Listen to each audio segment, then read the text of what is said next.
En un mundo sumergido en la oscuridad, sin Dios, donde el pecado ha cautivado el entendimiento, donde muchos viven en tinieblas y la mentira se ha convertido en su realidad, la palabra de Dios trae a nuestras vidas luz y verdad.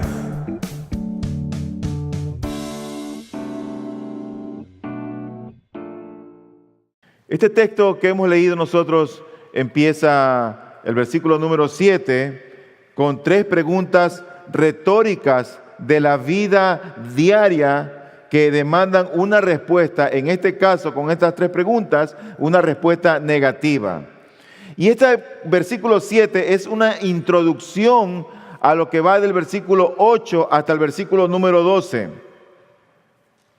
Es decir que el versículo 7 hasta el versículo 12 son pasajes que están conectados.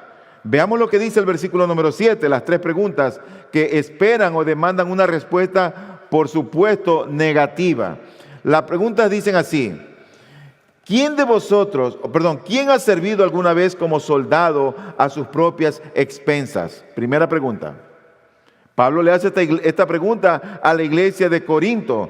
¿Quién ha servido alguna vez como soldado a sus propias expensas? Y la respuesta es un categórico nadie.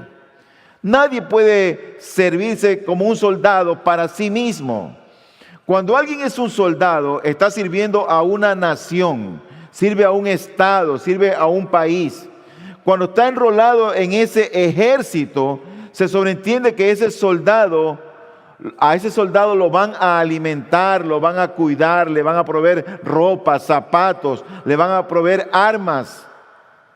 Es decir que por ese soldado hay alguien que se va a preocupar, sea el gobierno, sea el Estado, o sea las naciones que han conquistado ellos. Entonces, ¿quién ha servido alguna vez como soldado a sus propias expensas? La respuesta es nadie. Nadie puede ser un soldado a costilla de sí mismo. La otra pregunta dice: ¿quién planta una viña y no come de su fruto? Y otra vez la respuesta es nadie.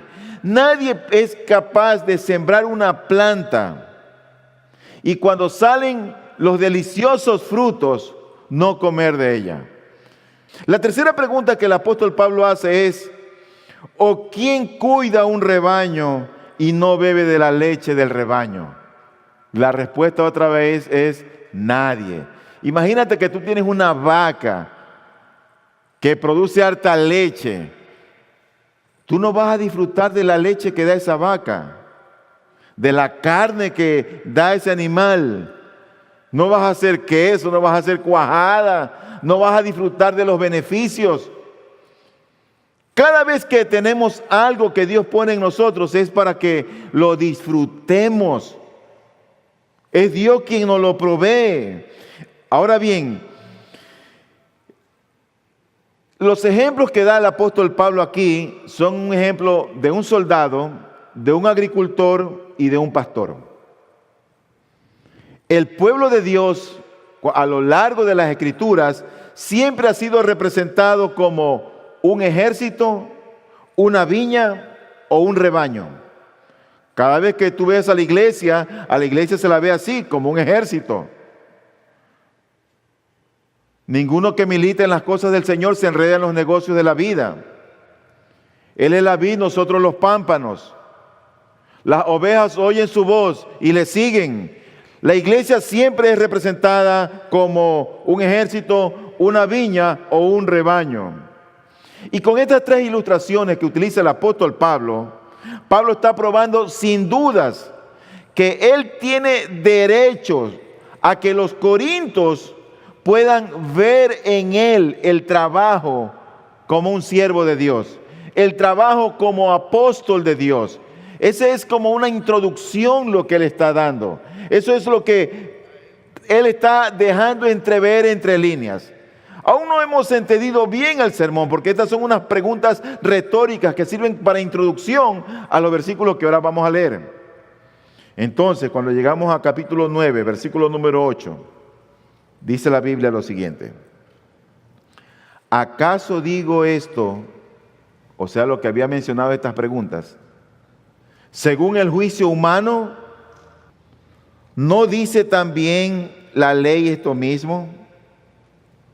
Bueno, estos argumentos que él está hablando acerca del soldado, de la viña y del rebaño, eran ejemplos cotidianos de la vida diaria. Los judíos estaban muy familiarizados con este tipo de situaciones, porque ellos eran pastores de ovejas, ellos eran agricultores, ellos eran pescadores. Ellos sabían de lo que le estaba hablando el apóstol Pablo. Estaban plenamente identificados con esas palabras. Entonces él dice: ¿acaso digo esto según el juicio humano? Pero tenía, yo me pregunto, Pablo que valerse para dar una instrucción divina, para dar una instrucción celestial. ¿Tenía que valerse de estos argumentos de la vida diaria? ¿Tenía que valerse Pablo de estos argumentos del mundo para mostrar una realidad, una claridad celestial, divina? No. Entonces Pablo se vuelve a las Escrituras. Primero él pone un ejemplo común y corriente para que ellos puedan comprender, y habla del soldado, habla de las ovejas, habla del rebaño. Él está hablando de todas estas cosas que eran comunes. Habla de la viña. Entonces dice el versículo número 8, la parte final: ¿no dice también la ley esto mismo? Y llegamos al 9. Pues en la ley de Moisés está escrito: no pondrás bozal al buey cuando trilla. Ya él deja a un lado los argumentos de la vida común, de la vida diaria. Y ahora él dice: vamos a la ley. Y él dice: ¿no dice también la ley esto mismo? ¿No lo dice? ¿Cuál ley? Bueno, la ley de Moisés. La ley de Moisés.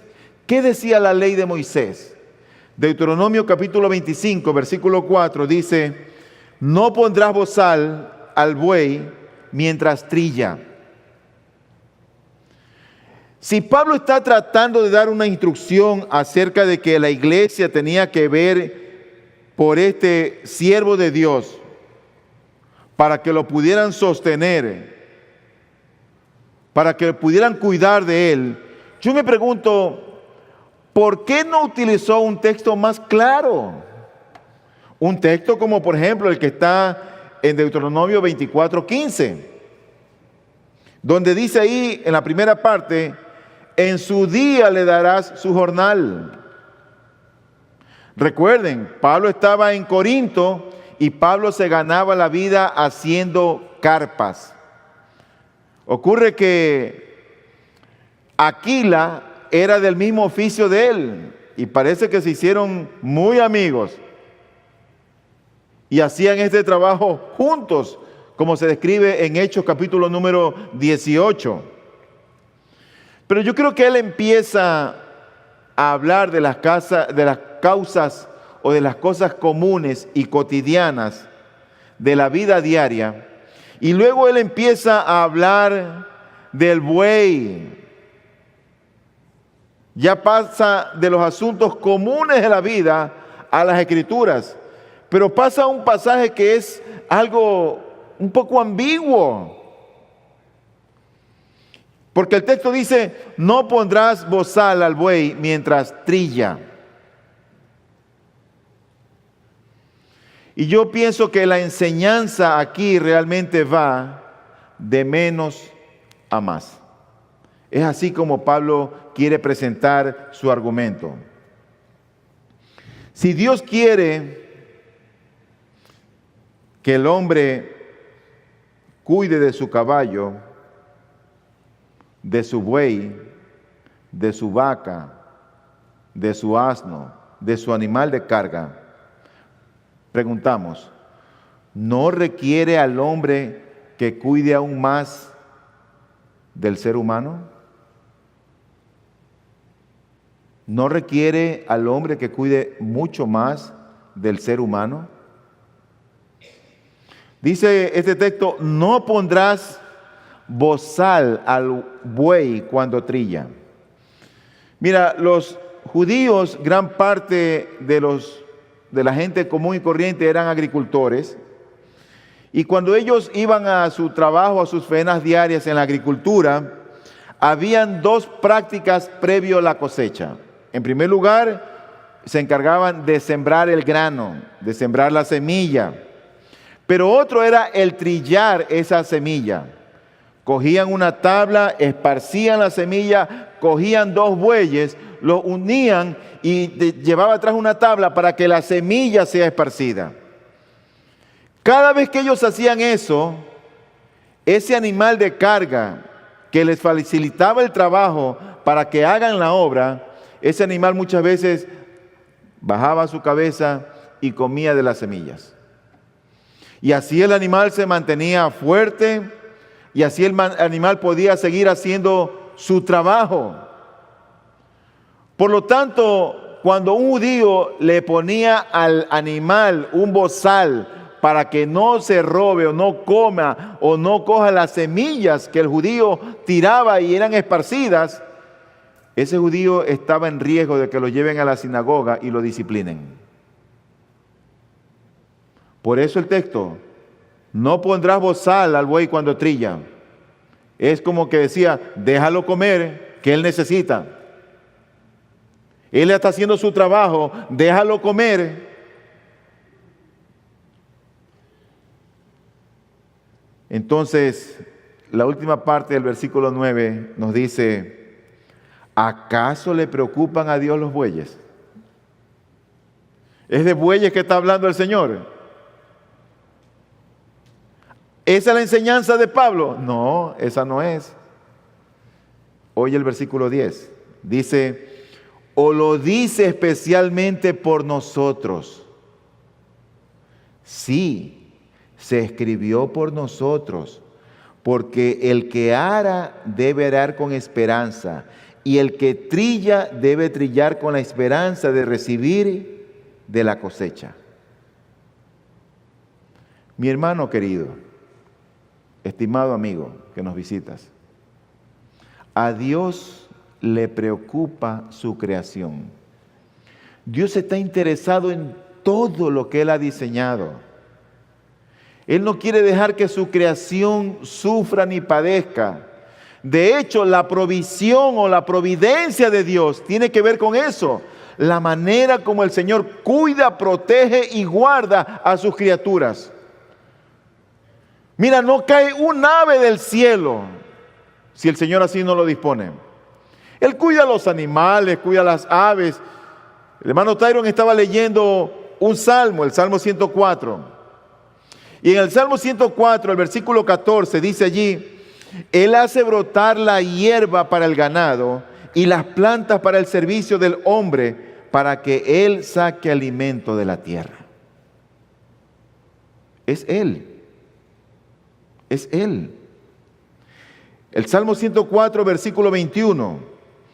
Rugen los leoncillos tras su presa y buscan de Dios su comida.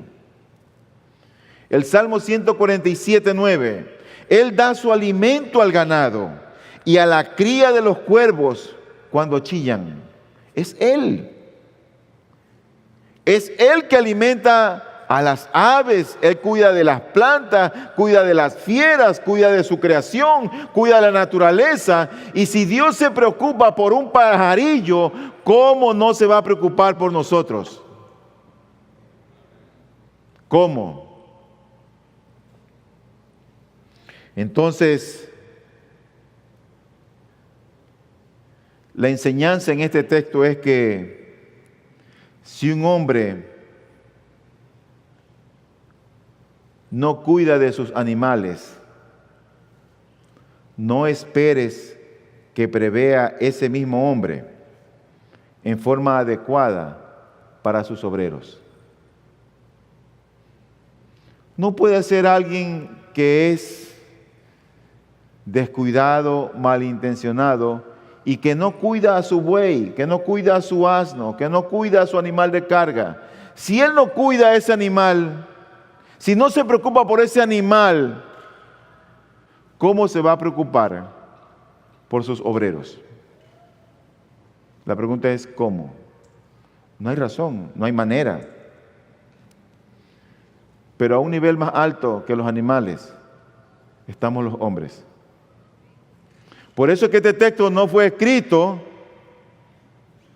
preocupándose en los bueyes, sino preocupándose en los siervos de Dios, en los hombres. Ese problema tenía Pablo. Ese problema lo tenía Pedro, Apolos, Silas, Timoteo. Y la iglesia tenía que ser enseñada en esas cosas, cosas básicas y elementales. La iglesia tenía que aprender aquello.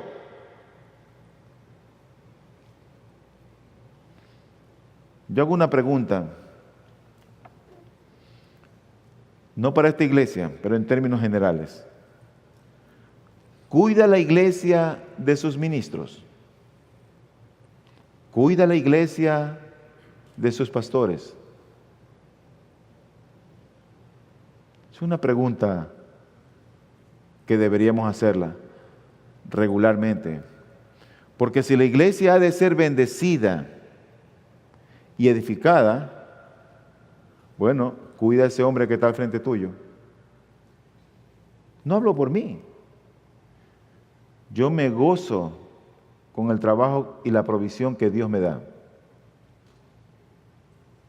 Pero no todos van a ser oftalmólogos. No todos van a ser médicos. ¿Cuida la iglesia de sus ministros? ¿Oran por ellos? ¿Les proveen? ¿Les dan una doble honra? Eso es bíblico. Eso no es algo que me estoy inventando. Ahora tenemos que poner el balance en lo que estamos diciendo. Dice este texto, lo dice especialmente por nosotros. Las escrituras ocurre que no se escribieron para los bueyes, se escribieron para nosotros. Son dadas para nosotros.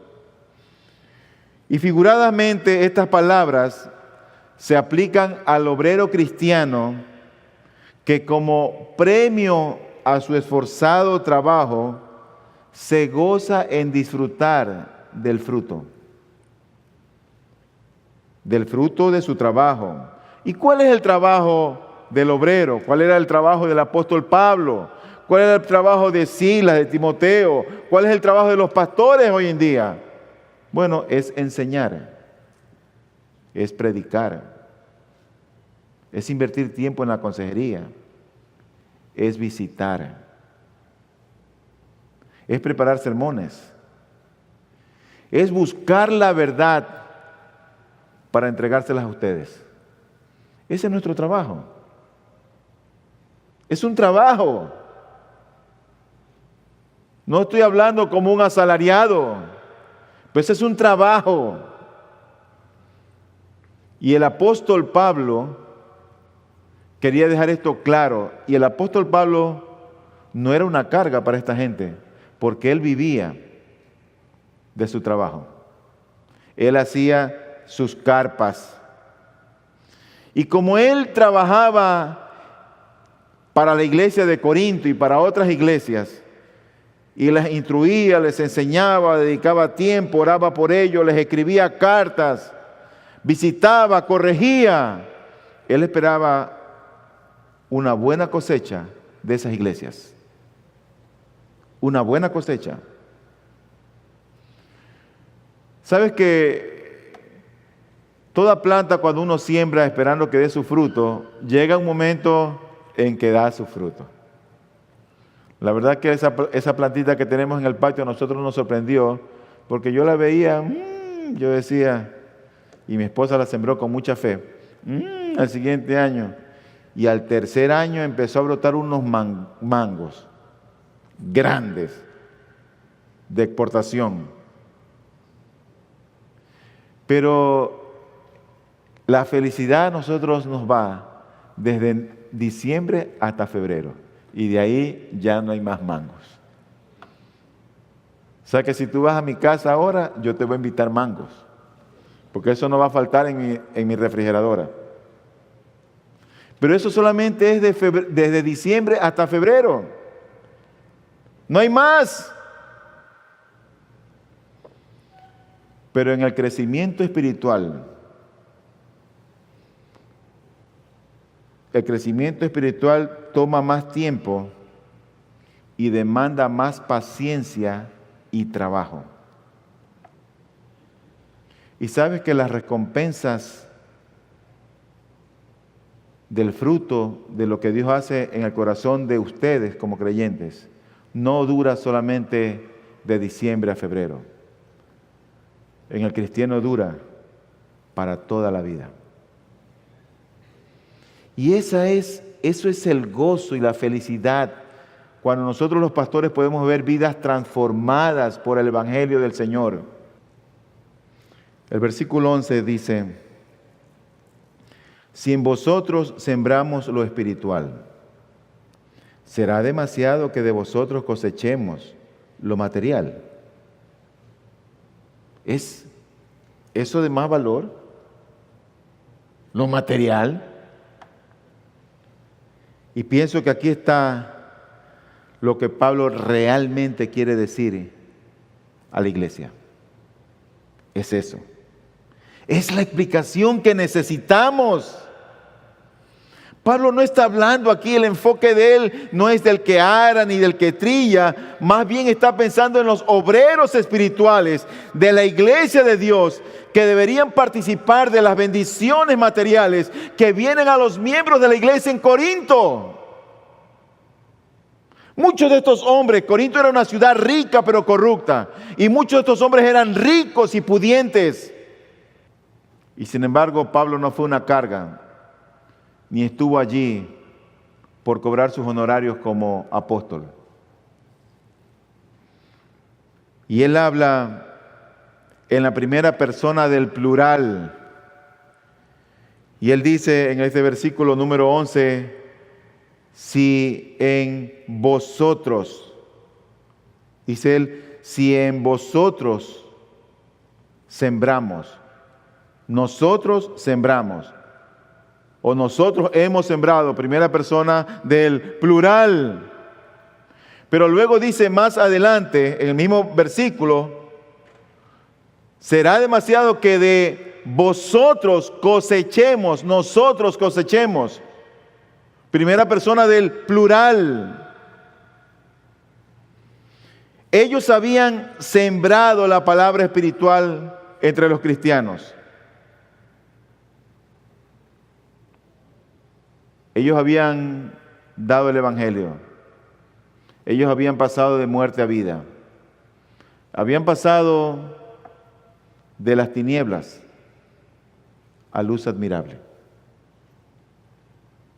Habían recibido el regalo más grandioso, el milagro más grande, que es la salvación del alma.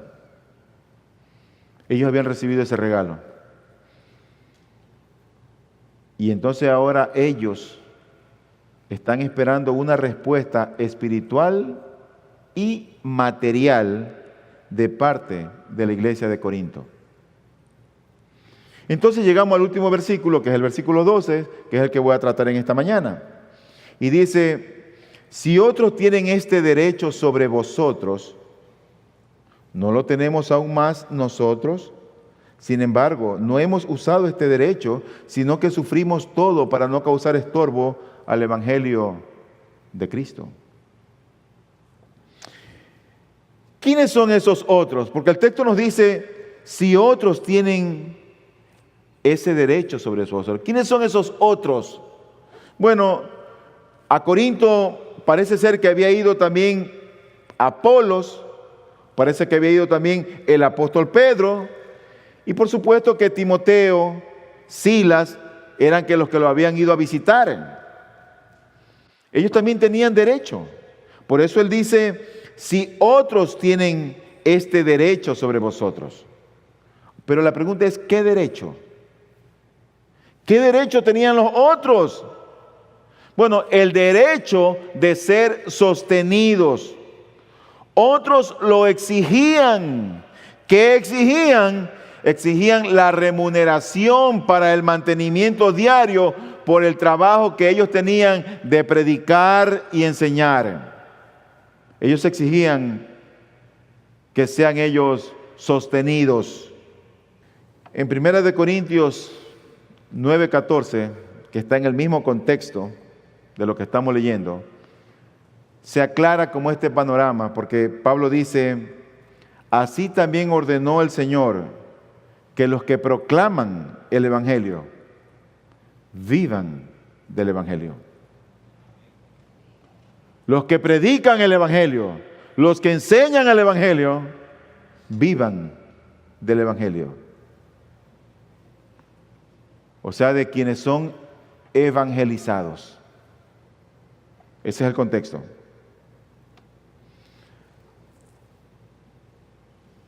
Y Pablo pregunta en este versículo número 12, ¿y no lo tenemos aún más nosotros? Ese derecho que ellos exigen, ese derecho que ellos proclaman y reclaman, ese derecho del cual ellos dicen tenerlo, nosotros no tenemos más derecho que ellos.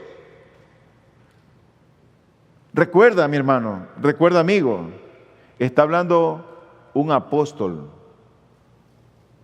un hombre llamado por Dios, enviado por Dios para que haga esa función específica. Pero aparte de esto, Pablo era el que había fundado esa iglesia. En el segundo viaje misionero, Pablo fue el que fundó esta iglesia, y a Pablo, como fue el primer cristiano que vieron, y Dios destapó sus oídos espirituales, abrió sus ojos, abrió su corazón. Ellos tenían a Pablo, los corintios tenían a Pablo como un padre espiritual. Pablo fue el primer pastor de ellos y lo tenían como un padre espiritual. Dice 1 Corintios 4:15, porque aunque tengáis innumerables maestros en Cristo, sin embargo no tenéis muchos padres, pues en Cristo Jesús yo os engendré por medio del Evangelio. O sea que ellos veían realmente a Pablo como un padre espiritual de ellos. Pero Pablo, un hombre, cuando tú ves los escritos de él, y yo me lo imagino, un hombre sencillo, tal vez no tan vestido, tal vez no se lo veía muy limpio, a veces pienso yo. Sin embargo, a pesar de todo eso, a pesar de todo lo que se veía, Pablo no usó su derecho como apóstol. Dice este versículo 12, sin embargo no hemos usado este derecho. Mira, a pesar de ser un apóstol llamado por Dios, testigo ocular del Cristo resucitado, llamado por Cristo para evangelizar a los gentiles, teniendo revelaciones, a pesar de ser lo que era, a pesar de ser un siervo de Dios, apóstol y fundador de la iglesia, Pablo no usó ese derecho que le pertenecía. No lo usó. Pablo era fabricante de carpas. Se hospedó en casa de Priscila y de Aquila. Yo lo veo, y a pesar de la condición que me puedo imaginar del apóstol Pablo, lo veo un hombre tan fino como se conduce. Él no quería incomodar a nadie. No quería ser él una piedra de tropiezo para el evangelio. No quería. No importa si muchos lo oían o lo oían 2 personas. No importaba eso. Lo importaba que si esos 2 oyen y entienden el Evangelio, él estaba contento que estaba cumpliendo con el plan soberano de Dios. Eso era lo importante para él.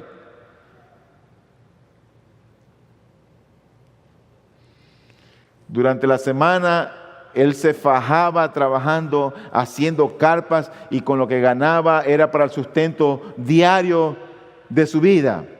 Y el sábado se iba a predicar a la sinagoga. Él trabajó para no ser una carga a la iglesia en Corinto. Él no usó su derecho como apóstol. Él era un hombre que aprendió a vivir por fe. No por vista, no por oído, no por las circunstancias. Él aprendió a vivir por fe. Dios le proveía, Dios tocaba los corazones de la gente en las iglesias. Él había estado en las iglesias en Macedonia, en Filipo, Tesalónica y Berea, esas 3 iglesias, una zona pobre, y esas iglesias lo apoyaban. Dice la Escritura en 2 de Corintios capítulo 11, versículo 9. Y cuando estaba con vosotros y tuve necesidad, a nadie fui carga. Porque cuando los hermanos llegaron de Macedonia, ¿quiénes llegaron? Timoteo y Silas. Cuando los hermanos llegaron de Macedonia, suplieron plenamente mi necesidad, y en todo me guardé y me guardaré de seros carga. Lo que él no quería, hermano, es que ser una carga para la iglesia. Era un hombre que trabajaba.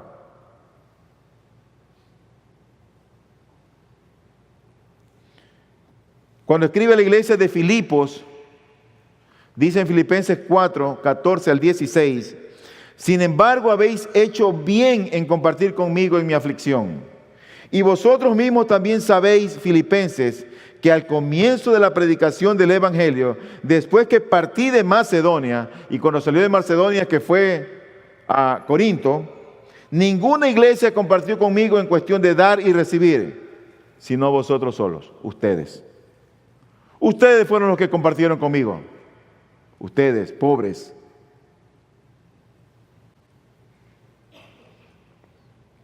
Si hay algo que debe quedarnos a nosotros claro con estos pasajes, es que Pablo no anduvo en busca de donaciones. Pablo no andaba en busca de un sueldo, no andaba en busca de un salario, pero tenía que traer instrucción a la iglesia. Y eso es lo que estoy haciendo hoy yo. Yo no estoy en busca de un salario ni de un sueldo, pero la iglesia tiene que ser instruida. Él termina con estas palabras y dice el versículo número 12, sin embargo, no hemos usado este derecho, y dice él, sino que sufrimos todo para no causar estorbo al Evangelio de Cristo. Para no causar estorbo. Sufrimos. ¿Quiénes sufrimos? ¿Quiénes eran los que sufrían? Él está hablando en plural. Bueno, yo pienso que esos que vinieron a visitarle, trayéndole esa ofrendita desde Macedonia, Timoteo y Silas. Ese era su equipo de trabajo. Dicen él, sufrimos. Otras Biblias lo traducen como soportar. Soportamos o sufrimos. ¿Qué significa esa palabra soportamos o sufrimos? Bueno, eso significa guardar silencio por amor a los demás. No se quejaba. No estaba reclamando. Es más, por supuesto, cuando él escribió esta carta, él no estaba ahí. No es que estaba diciendo, dame. Él ya se había ido. No estaba reclamando. Estaba instruyendo a la iglesia. estaba enseñando. Por lo tanto, cuando se habla de soportar, cuando se habla de sufrir, es ese guardar silencio por amor a los demás. Hay muchos cristianos que a veces sufren con sus cónyuges no cristianos y están en silencio por amor a esa alma.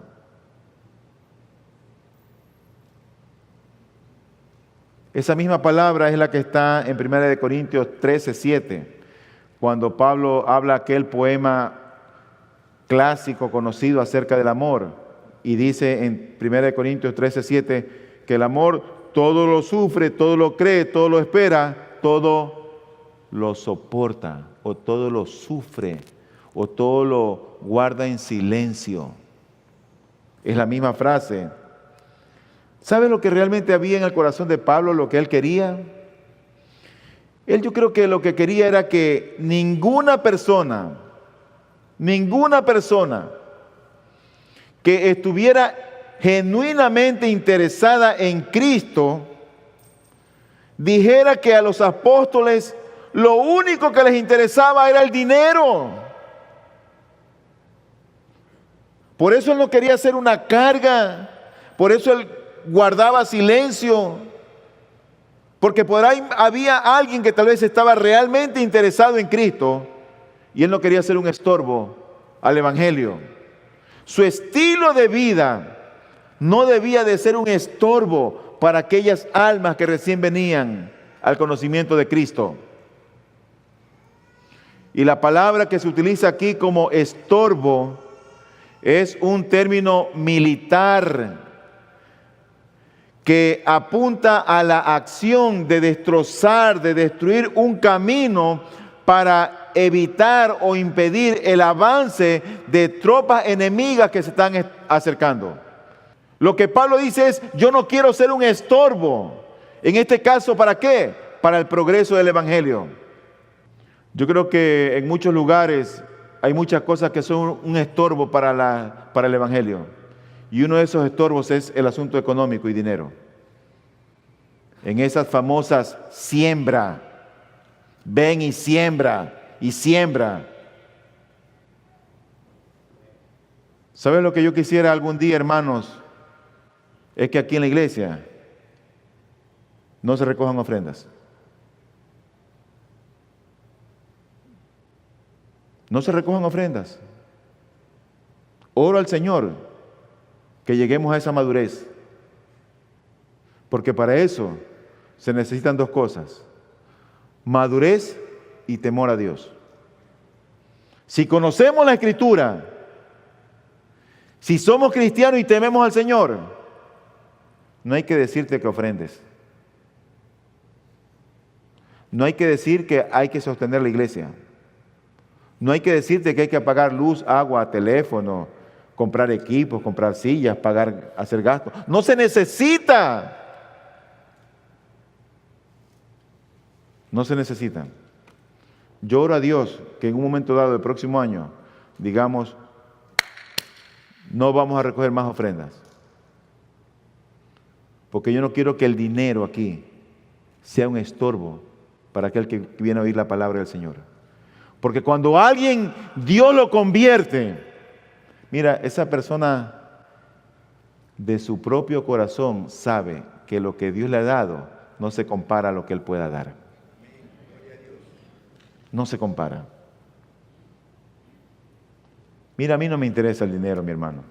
Yo estoy feliz, como digo, con mi negrita y con todo lo que el Señor me ha dado además. No pido más. Y doy gracias al Señor por el lugar donde Él me ha puesto a servir. Pero oro a Dios que esta iglesia, en verdad, madure en la fe y podamos crecer. Pablo no quería, en verdad, que el asunto del dinero sea un estorbo para el progreso del Evangelio. En 2 Corintios 6:3, el último texto que leo, él dice: no dando nosotros en nada motivo de tropiezo para que el ministerio no sea desacreditado. Después de haber preparado yo este sermón, estuve pensando en las aplicaciones, porque este es el contexto histórico. Esto fue lo que Pablo vivió, lo que Pablo enseñó, lo que a él le pasó. Entonces, ¿cómo aplicamos esa verdad que él pasó a nosotros hoy? Bueno, yo pienso que este es un llamado a que la iglesia sea generosa en virtud de varias cosas. En primer lugar, ser generosa en virtud de que ese es un mandamiento del Señor, no de Pablo. En segundo lugar, yo creo que una manera de aplicarlo al día de hoy, si bien es cierto que hoy ya no hay apóstoles, porque los apóstoles se acabaron, todos se murieron, ahora lo que hay son pastores y maestros.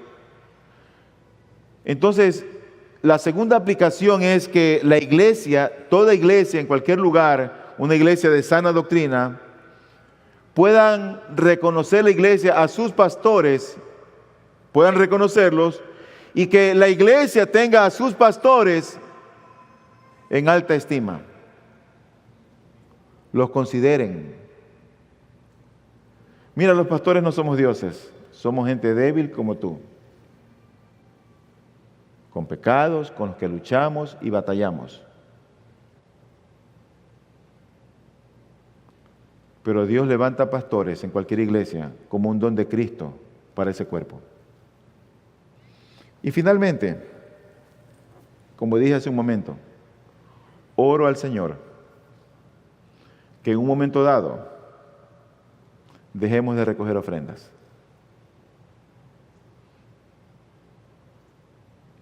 A veces yo veo que viene papi, mami y arrastra a los hijos. Hijos a veces adolescentes, otras veces jovencitos. Yo me pregunto siempre esto: si papi y mami el Señor se los lleva, esos adolescentes y esos jóvenes, ¿vendrían a la iglesia? ¿Tú has notado si ellos aman al Señor? Pero a veces yo aplico eso en otras cosas también. Si no recogemos ofrendas, ¿la iglesia ofrendaría sin necesidad de estar recordando aquello? ¿Lo haría? Son cosas que tenemos que preguntarnos. Son cosas que tenemos que ver hasta dónde Dios ha obrado en nuestros corazones. Y yo oro en verdad que el Señor, mis hermanos, nos bendiga. Oro que el Señor haga de esta iglesia una iglesia con hombres y mujeres de fe, gente madura en la fe. Vamos a orar.